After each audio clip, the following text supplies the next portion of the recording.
Hello बच्चों, hi ma'am. आज हम डिस्कस करने वाले हैं 2024 में आपका ये जो हिंदी का पेपर आया होता है उसके बारे में।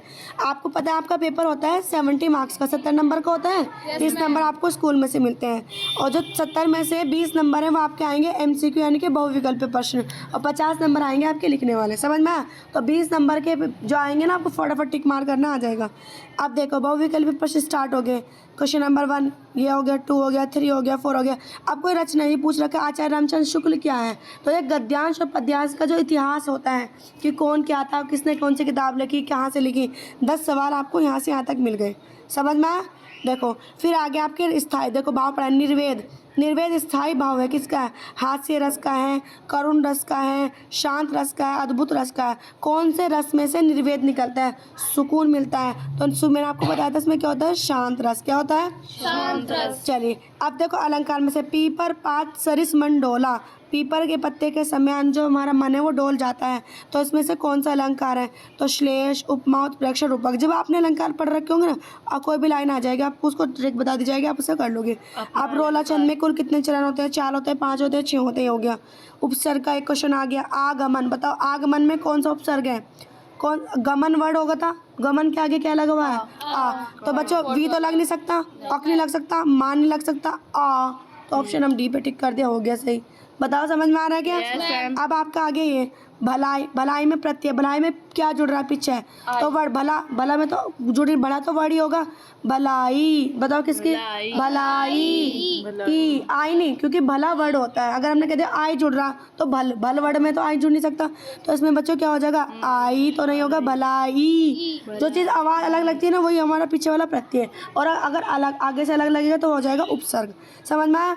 नील अंबर में कौन सा समान? नील हैं कपड़े जिसके, या नीले कपड़ों वाला। तो अगर नीले हैं कपड़े जिसके कोई और नाम होता तो बहुव्रीहि होता, लेकिन अगर किसी की विशेषता बता दी, नील अंबर, पीला कमल, तो वहाँ पर होता है कर्मधारी है। क्या होता है? अब से आम का तत्सम, आम को हम क्या बोलते हैं? आम तो नहीं बोलते, आम्र बोलते हैं। तो जो संस्कृत में वर्ड बोलते हैं वही मैं बोला था तत्सम होता है, तो आम का क्या हो जाएगा? आम्र। समझ में आया? ये आपके संस्कृत में से इस तरीके से 20 सवाल हो गए खत्म।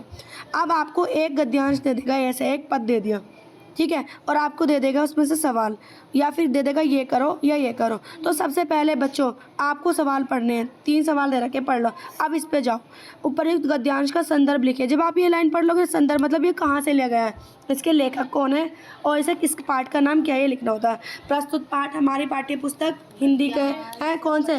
पद्यांश है, गद्यांश है, गद्यांश के, और किस कौन इसके राइटर है वो सब लिख रहा है। ये आपको पता चलेगा जब आप अपनी बुक के चैप्टर को बार बार पढ़ लोगे, 4-5 बार अपनी बुक के चैप्टर को पढ़ लो, आपको पता चल जाएगा। समझ में आया बच्चों को? चलो अब इस तरीके से देखो, ये कविता में से दे दिया गया आपको, और ये दे दिए गए 3 सवाल, तो ये पढ़ लो और फिर इनमें से आपको मीनिंग निकल जाएगा। यहाँ से इसका, यहाँ से पढ़ पढ़ के लिखना है। संदर्भ लिखिए, कहाँ से आया गया है। रेखांकित अंश की व्याख्या, इसका मतलब लिखिए। हम अंश की व्याख्या मतलब लिखिए कि इसका मतलब क्या है। अनुराग, तड़ाक तथा मनु, मंजल, कंज, कुली में कौन सा अलंकार है। जब आपने अलंकार पढ़ोगे तो आप हर चीज़ का अलंकार बता दोगे, इतनी आपकी होती है। समझ में? ये हो गया तो ये करना, ये करना, जौन से भी आपको इसलिए वो कर देना। फिर संस्कृत में से एक पाठ दे रखा है और इसका आपको अनुवाद करना है, हिंदी में लिखना है, ठीक है। अब ऐसे संस्कृत में श्लोक दे रखा है, इनमें से अनुवाद करके लिखना है। अब खंड काव्य देखो, खंड काव्य इतने सारे दे रखे हैं, लेकिन आपको ढूंढना आपके यहाँ पे कौन सा लगा हुआ है। ये नहीं लगा हुआ मुक्तिदूत, आपके यहाँ पे कौन सा लगा हुआ है, बताइए कौन सा वाला पढ़ता आपने? करमवीर भरत। तो अपने वाले पे जाना है, तो वहाँ बच्चों तरह सारा छोड़ के ये करमवीर भरत में जाना। तो करमवीर भरत में इसमें क्या? भरत को जरूर होगा। हाँ, आपके उसमें किसी एक प्रश्न का उत्तर देना, 3 नंबर का है, तो आपको यहाँ पे चलेगा करमवीर भरत।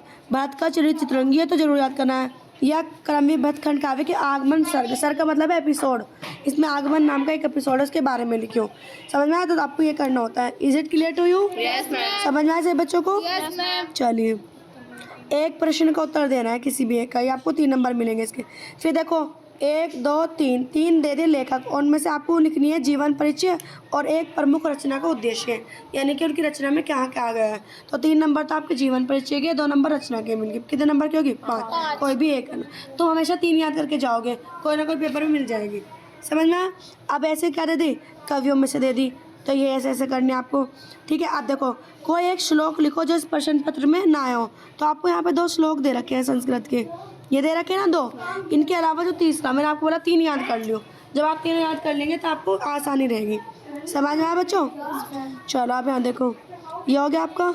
अच्छा, 2 पर्सन हो गए संस्कृत में। जो संस्कृत की बुक है ना, वहाँ से कोई भी 2 पर्सन पूछ लेगा, ग्रह सत मित्र मित्रम किम, तो आपको इनका है ना संस्कृत में अनुकूल करके आंसर लिखना है, ठीक है। अब एक विषय पर निबंध लिखना है। पर्यावरण संरक्षण के उपाय, पर्यावरण को हम कैसे बचा सकते हैं, साहित्य समाज क्या है, मेरी प्यारी पुस्तक, किसी भी किताब के बारे में लिख दिया, नारी सशक्तिकरण, नारी की मजबूती क्यों जरूरी है, विज्ञान क्यों जरूरी है, समय, अभी मैंने तुम्हें बताई थी ना थीम, देखो उसी से मिलता जुलता आपको सवाल पूछे गए हैं, ठीक है। आप अपने मित्र को एक पत्र लिखना है, देखो हिंदी में ही है, या फिर शिकायती पत्र लिखना है, और आपका पेपर हो गया द एंड। ओके, समझ में आया सब बच्चों को? Yes, ma'am. चलो।